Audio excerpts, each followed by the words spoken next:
I know it's a different club and stuff, but the same movement with the arm is going to be the same for your driver or your 7-iron or your 9. The same swing is going to reflect any club, okay? So in terms of your backswing, we said was fine. You're going back nicely, making a full shoulder turn, getting the club to the top of the backswing, as we do there. Both swings there looking fairly similar. Yeah. What we've got to try to do now is create the width. So your circle as the club comes down, we're looking at mainly your arm. The club will be longer with the driver, obviously, but it's where the arms come back down. As you come back through, look how close your arms are to your body. Your left hand and arms are almost into your body, they're touching your jacket, whereas this one here with the driver now, you can see there's a gap there now between your hands and your arm. There's more width there through the ball. Head is down a bit longer than we ideally want, but that will come with a bit of practice. But your right side's now starting to twist through. When the right side does twist through, we can maintain that width with your arm. And the body stops, these arms get very narrow and very close. And what happens is if the body stops, if you can't get your arms around this way, you shank it. Okay, so when your body stops, the arms got to go somewhere. They've either got to go that way, or they try and then pull into the body. Okay, what you did to adapt to the old dreadeds was bringing the arms in there.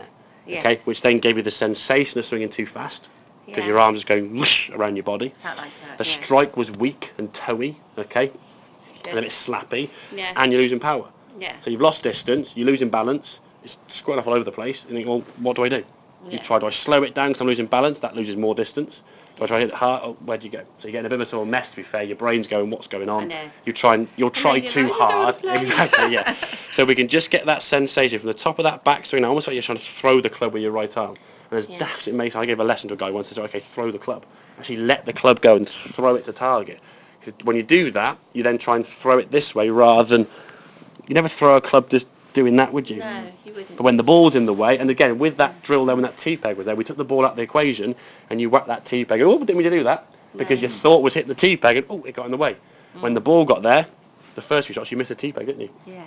So we can get that sensation of twisting that right side throw, like an underarm throw with that right arm, get that right arm.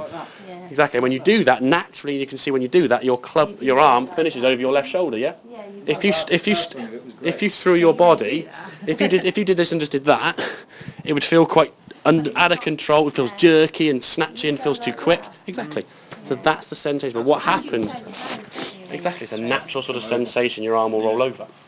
And again, in the winters, we said it's cold. You've got multiple layers on. Your body's stiff because you haven't warmed up. It's hard to warm up in the winter anyway. The body doesn't move as well.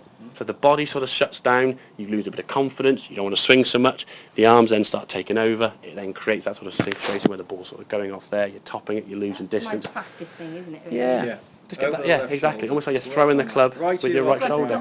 Right here. Yeah. The thing is, your right shoulder now from here will start bringing your head up. If you sort of do this, it will just stay.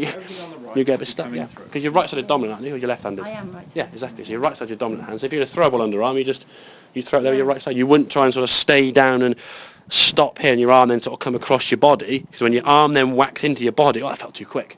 That movement there isn't very fast, really, but it feels jerky. But that movement has got more speed to it, and that's going to give you a better balance. We said when your body does the movement by itself, it can control the speed. You can turn your body as fast as you like.